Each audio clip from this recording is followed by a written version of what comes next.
right, that's okay. We're just getting into it. All right, so we need to attack this 1 unit at a time. And when I say 1 unit at a time, we need to either do the top unit first, or we need the unit in the numerator, which is on top, or the unit in the denominator. If you try to do both at the same time, you're going to get confused, and it's going to be way harder to deal with. So just because miles is on top, let's convert miles first. Right, it doesn't matter. We could convert gallons first, but we're going to do miles. So if I want to convert miles to kilometers, we're given a conversion factor. So how do I set that up here so that I can cancel it out? Miles on the bottom, right? And then kilometers on top. And then we know that this is 1 mile per 1.609 kilometers. Okay, so that will take our miles. Miles will cancel. We'll be left with those kilometers. And now because we've gotten miles converted into kilometers, we don't need to do anything else with the numerator. That is set. When we multiply these things together, the numerator will have the correct units. So now we're going to go back and look at our denominator units, because you'll notice that, right, there's no gallons here, there's no gallons here, so we haven't done anything yet to the denominator. So just multiplying this right now will give us kilometers per gallon. So to convert the denominator, how would I set up that conversion factor? Gallons on top. Yeah. So gallons, then they'll be on opposite sides of the fraction. It'll cancel out. So gallons on top, liters on the bottom.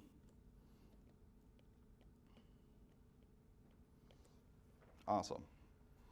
And then you're done, because gallons will cancel out with gallons, because they're on opposite sides of the fraction.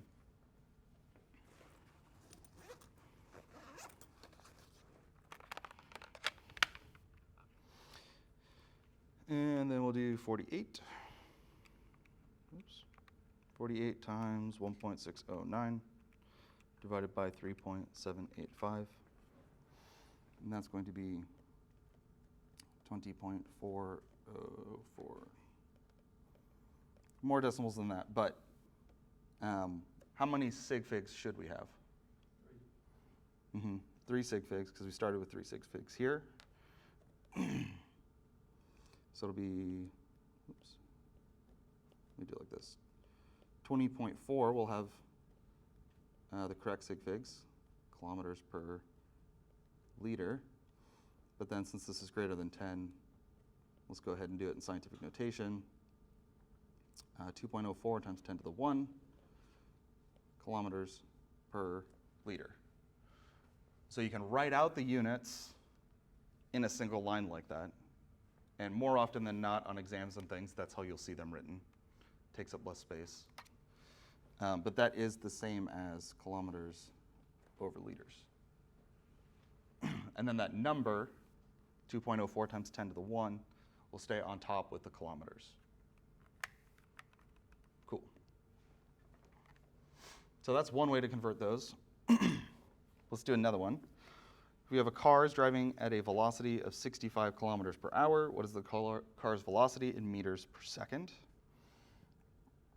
So if we got 65,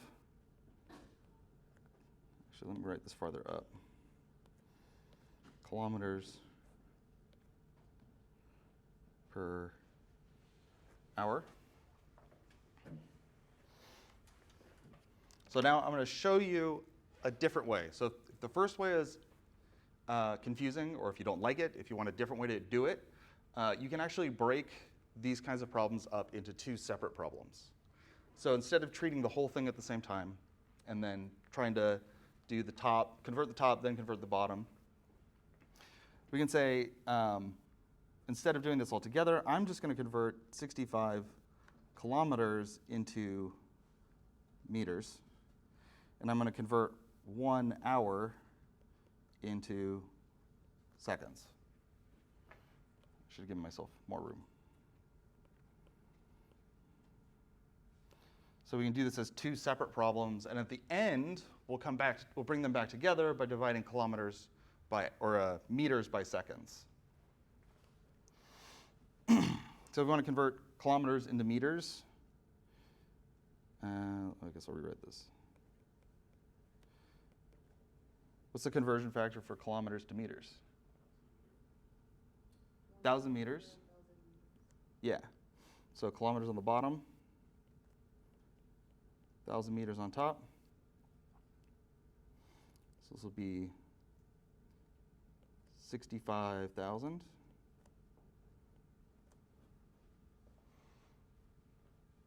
And then how do we convert from hours to seconds? 3,600 is how many hours are in a second, or you could go from hours to minutes to seconds. But yeah, you can use 3,600 seconds in 1 hour, so we'll get 1 times 3,600.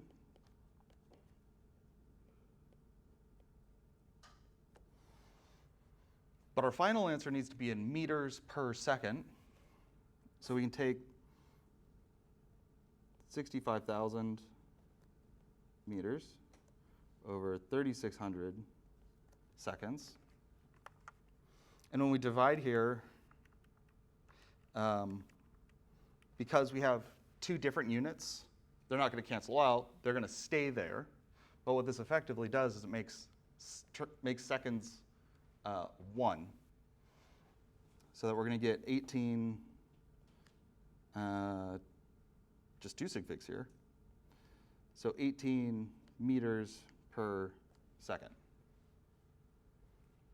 or 1.8 times 10 to the 1 meters per second.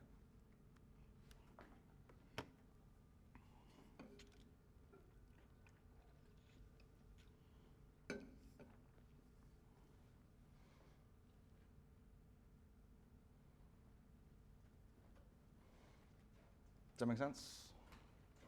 Cool. And then you can go back and prove this to yourself now. You could do the first problem using this method, and now you can use this method, or you do this problem using the previous method, right? And you'll get the same answer. It's kind of 2 ways to tackle it. Yeah? Where can we find these problems? Because I tried to open the PowerPoint, but it doesn't show them. It just shows them as blank. Oh, yeah. I haven't uploaded any of the annotated slides. But I can do that. I think I mentioned this on Mondays. That's the thing that for whatever reason I cannot get my brain to do that task. But I can do it. I just need to set a reminder for myself. You could also find them though in the YouTube video, because I have been posting those. I might not have posted Monday because of the internet issues. I have a question. Why did you put 1.8 times 10 to the 1? Because You didn't even move the decimal. I did move the decimal. To get the 1.8 times 10 to the 1. I did it because it's bigger than 10. 18 is larger than 10. Because I divided 65 with the 36 and gave me 1.805. I think you did 6,500 divided by 3,600. Yeah. That happens. Okay. We good on these though? Cool. All right.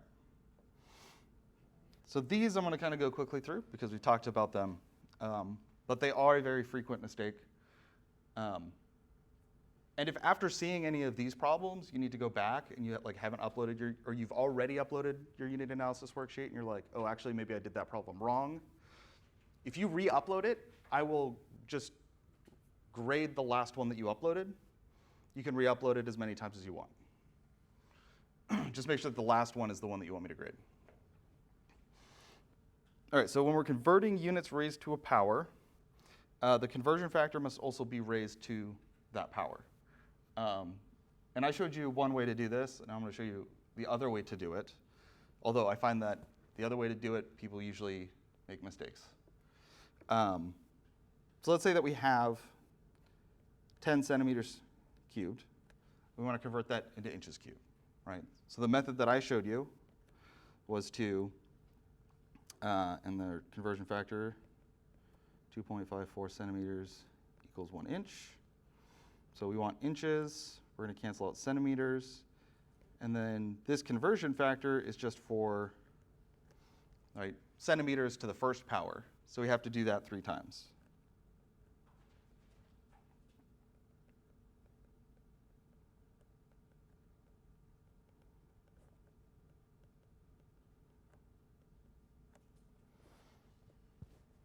Right, so that'll get us our answer. The shorter way to write this and the shorter way to put it into your calculator is to just cube the conversion factor.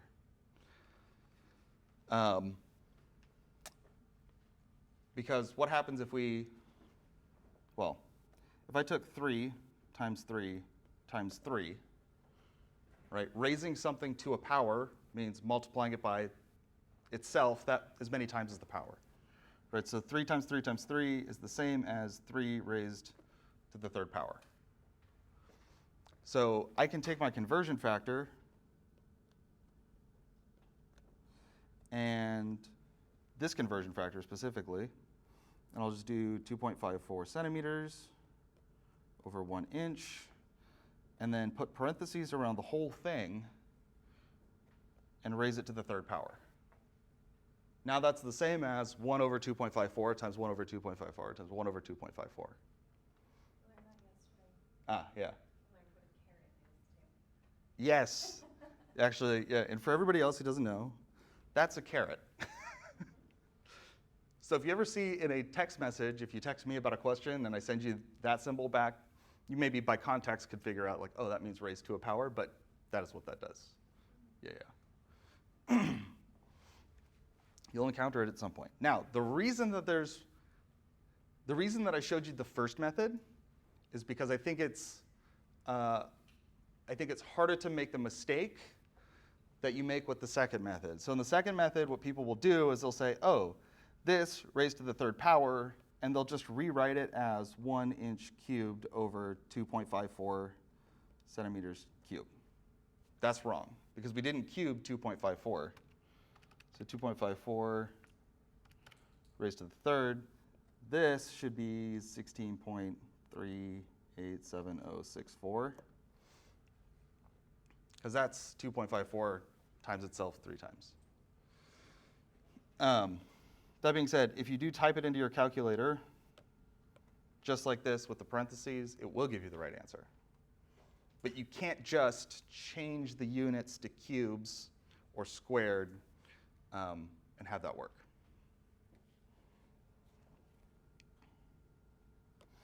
Yeah, does anybody, okay, this is just kind of for fun, but do you know why it's called cube? Because it's a 3. So how do you, if I drew, Oh, is it a box or something? yeah, because how would you get the area or the volume of a box, right? Length times width times height. So centimeters times centimeters times centimeters, centimeters cubed. It's the same reason that a square, if I just gave you a square, right? This would be, if we're doing centimeters squared, right? Length times width gives you the area of the square. That's why it's centimeters squared. Because when they were first discovering all this stuff about math and creating math, I guess, I don't know. They thought about everything in terms of physical shapes and manipulating physical shapes with math. So that's where the idea of the square and the cube comes from. Okay, that's just for fun. Let's do one more of these real quick. So an automobile engine has a displacement, which is a measure of the size of the engine, how much volume it takes up, 289.7 inches cubed. What is the displacement in cubic centimeters? So if you take, whoops, stop. 289.7 inches cubed. So we know that 1 inch is 2.54 centimeters. So let's do this with the new method that I just showed you, right? Centimeters goes on top, inches goes on the bottom.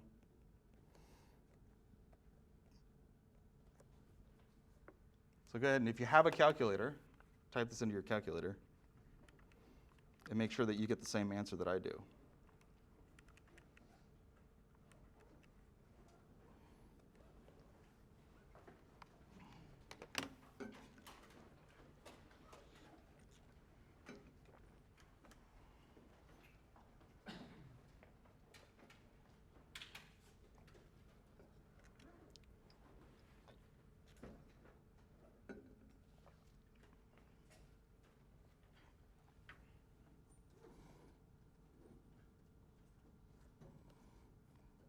And if you don't have like an actual calculator and you want to do this on your phone, you just have to turn your phone sideways, and it'll give you more options. Of course, you got to turn screen rotation off, right? But like, or at least on an iPhone, you get this calculator. But if you turn it sideways, then you get access to all the other math functions. Okay, so I got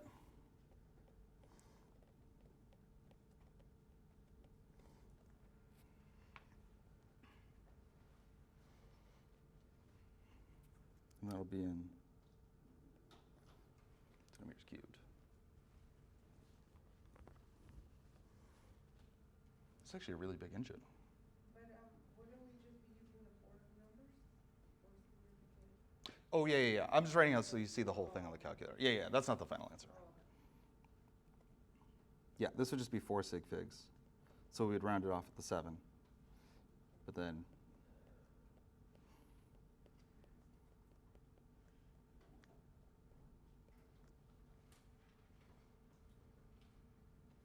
did anybody not get the same thing?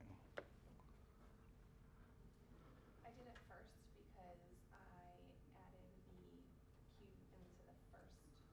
Ah, But then I was like, oh, let's not do that because I learned that yesterday. And then so I did it again without doing that, and I got that. yeah. So the first time you put like you cubed this too. Yeah. Yeah. It's already cubed. Yeah. So Yeah. that might be a common mistake. Good. That's why Yeah. I shared it. Thank you for that. Yes. Yeah. Don't cube the first one. It's already a cube. Then you're making it like a ninth Like a nine. dimensional, or actually 6. No, because you're cubing the cube. Yeah, it'd be 9.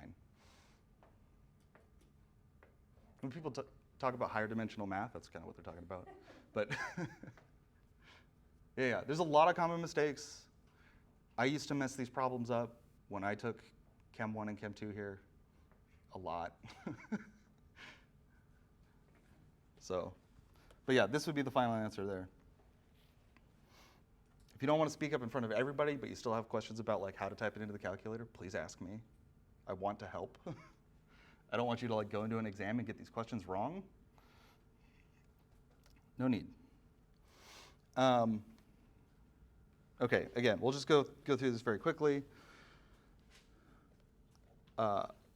And actually, this is a good thing to highlight. So this question, and a lot of times questions can be asked in 2 ways, right? We can say, you have this, how many of that is it? This question is reversing that phrasing, and it says, how many of this is that? So try to always, this is one of those things that I think just comes down to like reading word problem skills that I haven't yet formalized a way to explain in my mind. But trying to pair like what you're looking for and those units with what you're given and the units that it's given with is just something to be aware of. So we're starting with 3.25 yards cubed. And we want to take that into inches cubed. So what would I do first?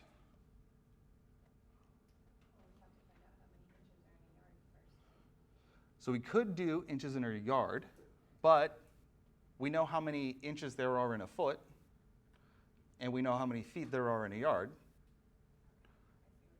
Yeah. So we can do this in more than one step, and like I think this is another thing that's tricky about conversion problems, especially multi-step ones. It's like, well, I don't have a conversion that takes me straight from A to B, and that's okay.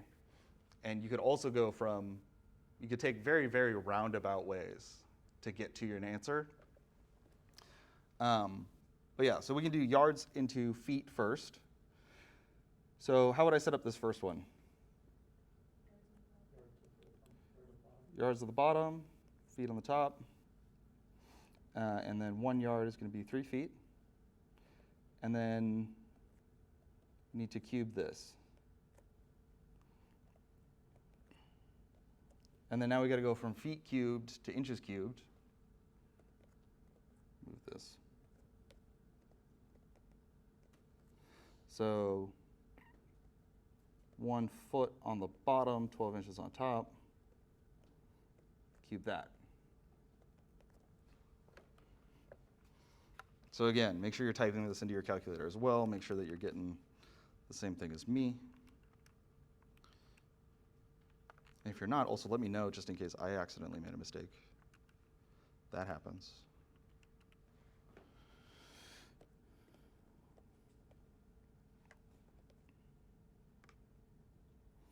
This is going to be a big old number.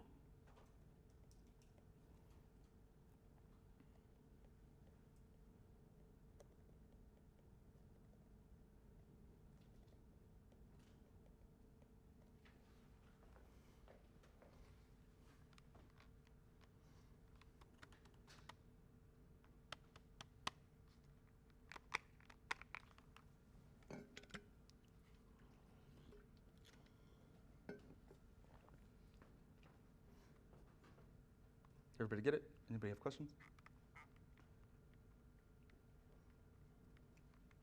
No? Good? Yes? Is that a triumphant silence? Cool. Moving on then. The last thing for this chapter, here's the last thing for this chapter, density. So density, we're going to be talking about density today in lab. You're going to be doing experiments where you measure the mass of something and you measure the volume of something, and that's going to give you density. Mass divided by volume is density. It is a formula, but you can also figure out the formula from the units that make it up. Because the units for density are grams. There's a couple units that we use for density. Either grams per centimeter cubed, because remember, centimeter cubed is describing the volume of a cube, so it's a volume, or grams per milliliter. And those are actually interchangeable because 1 milliliter is 1 centimeter cubed. Right. So density is an interesting property. It's a fundamental property of matter. Because for any given substance, it's going to have the same density regardless of the size. So if I took this tabletop, it's made of wood, it's probably particle board, but made of wood, and if I took off the whole tabletop, threw it in water, it would float, right? Things float because they're less dense than water. Because of that, the water pushes the less dense thing out. But if I also took a small piece of this, then it would also float because it's still going to have the same density. One of the other things we could do to measure density is if I took this whole tabletop and I weigh it, let's say that it weighs, I'll write down some numbers here. Let's say that it weighs, 5 pounds. Or let's say instead of 5 pounds, other way. Let's say it's 2 kilograms. Okay, so that thing weighs 2 kilograms, and let's say that it's got a volume of, I should use the units that I put up here. It's 2,000 grams, and it has a volume of 1,000 milliliters. If I took that same tabletop, whole thing, and I cut it in half, then it would have a mass of 1,000 grams. And then because we chopped the thing in half, it would have half the volume as well. So 500 milliliters. And you can see we can simplify these. So the density is going to be the mass divided by the volume. So if we take 2,000 grams divided by 1,000 milliliters, it's going to have a density of 2 grams per milliliter, which is actually way higher than it should be. It should be less than 1. But for the sake of this demonstration, so if I take that same or if I take that half piece, now I've got 1,000 grams divided by 500 milliliters. It's still going to be 2 grams per milliliter. And so no matter how you chop it up, the small bits are still going to have a density of 2 grams per milliliter. Huge pieces are still going to have a density of 2 grams per milliliter. And that'll be true for any material of the same type. So different things are going to have different densities, right? Wood floats, very small rocks, even though they're very small, do not float. Lead does not float. I'm quoting Monty Python. So there are things that float that, or different things have different densities. And it's pretty easy to figure out the density, because if you can calculate the volume, especially for something like this, you can go and weigh it, get the mass, and calculate its density. So that's what lab is going to be today.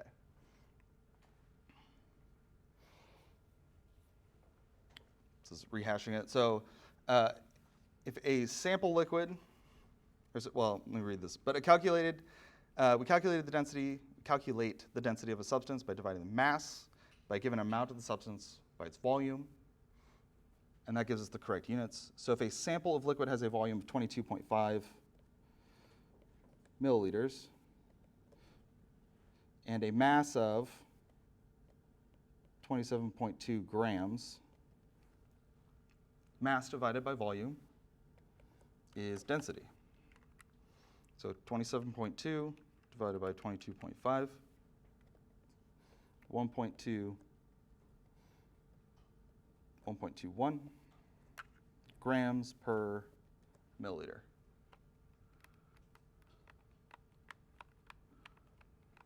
And I rounded that already. All right, correct sig figs. Check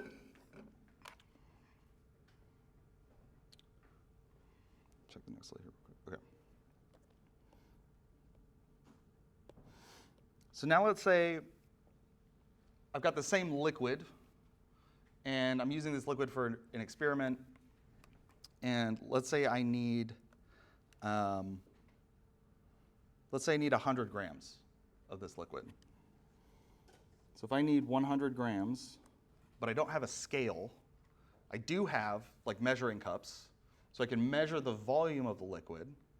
How much, like what volume of liquid would I need to measure out to get 100 grams?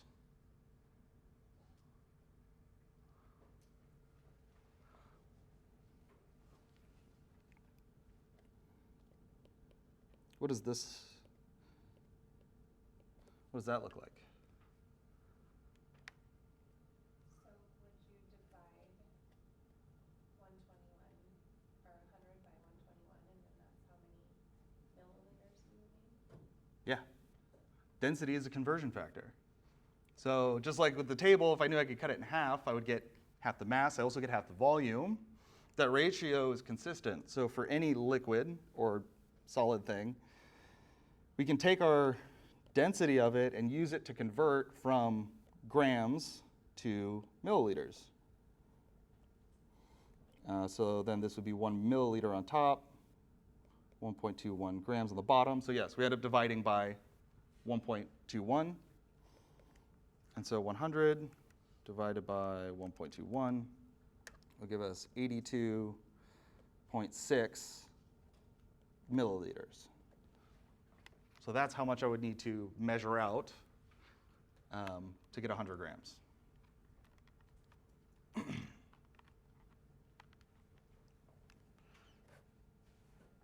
Cool. Any questions about density? We have lots of opportunity this afternoon as well. So that is what this next slide is. It's just using, well, for a solution map with density, right, we need two things in order to calculate density: mass and volume.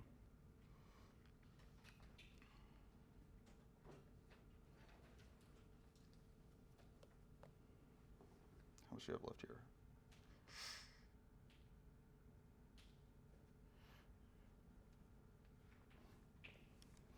All right. So if a customer purchases a platinum ring that has a mass of 9.67 grams and displaces 0.452 centimeters cubed of water, is the ring genuine? All right, so for any platinum, regardless of where it came from on Earth, regardless of what it's been hammered into or forged into, it's always going to have the same density. If it's pure platinum, it's always going to have the same density of 21.4 grams per centimeter cube. So how would we figure out if this ring that this customer bought has that same density? How do we calculate the density of the ring? Mass of grams over the volume of Mm-hmm. cubic centimeters. 9.67 grams divided by 0.452 centimeters cubed. Now the other hint that you have here is that this is a mass, 9.67 is grams, 9.67 grams. This is 0.452 centimeters cubed. And so if we want to calculate density, the units of density are grams divided by volume, grams divided by centimeters cubed. So if we want to get our units to match that, we can just take grams and divide it by centimeters cubed. This is like the next level of unit analysis. A lot of the time you can just use the units to figure out the formula. So you don't need to memorize this. You need to memorize that mass divided by volume, grams divided by centimeters cubed or divided by milliliters, will give you density.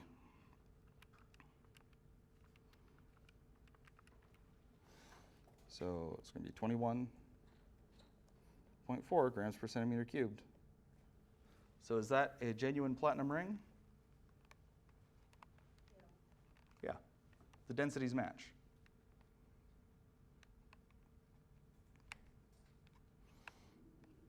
And the units match.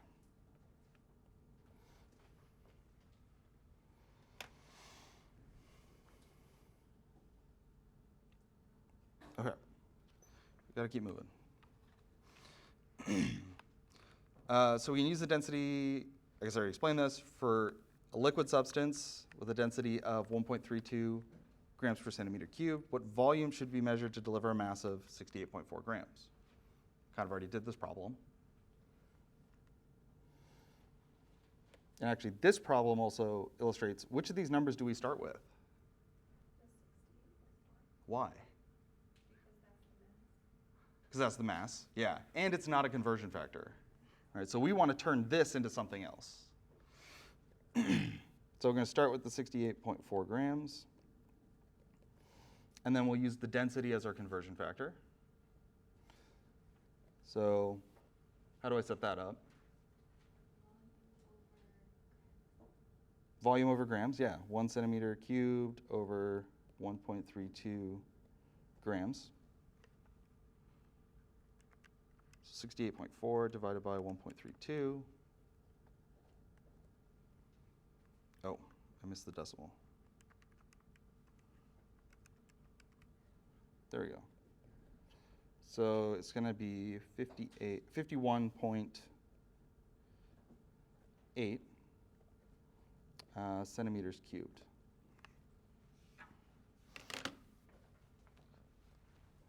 So what I want you to learn is that you don't need to memorize things like mass divided by density equals volume. I want you to look at the units of density and the units that you're starting with and use that to figure out, okay, do I divide by density or do I multiply by density?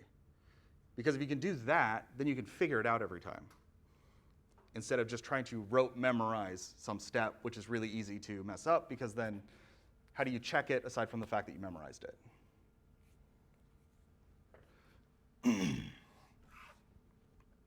Cool. So here's the list of densities. So if you're still working through chapter 2, you could use this on the homework. It's also in the book somewhere. But these slides are posted, so you can find it there.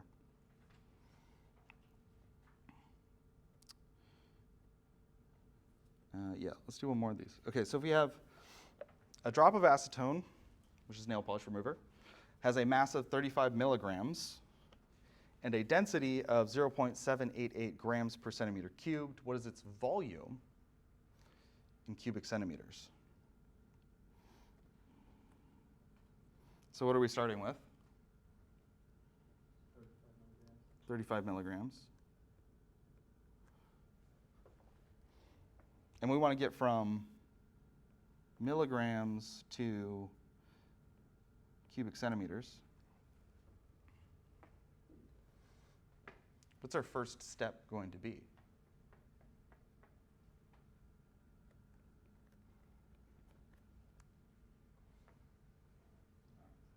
Converting milligrams to grams. Yeah, convert milligrams to grams, because we need that the units of mass here to match our density. So how many milligrams are there in a gram? 1,000. It's 1,000. Mil. You think million, but it's 1,000. Because I think a millennium is 1,000 years. Anyways, yeah. So there's 1,000 milligrams in 1 gram. And then now we can use our density. But how am I going to put density in here to convert to centimeters cubed?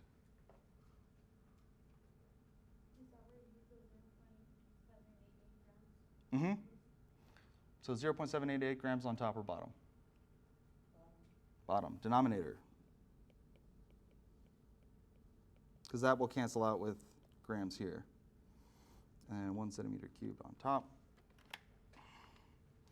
So 35 divided by 1,000, divided by 0.788. It's going to be 0.0444 centimeters cubed, but since this is less than 0.1, it'll be 4.4. We only have 2 sig figs. Times 10 to the minus 2 centimeters cubed.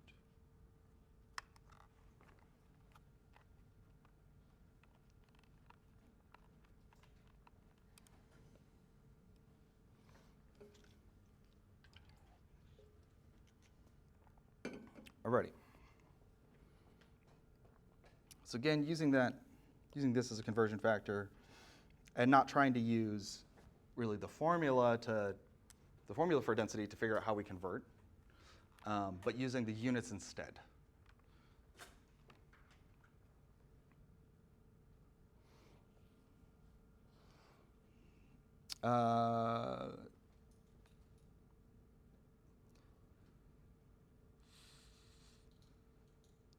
I'm actually going to skip these because we need to make some progress, and these are very similar to the problems that we've already done.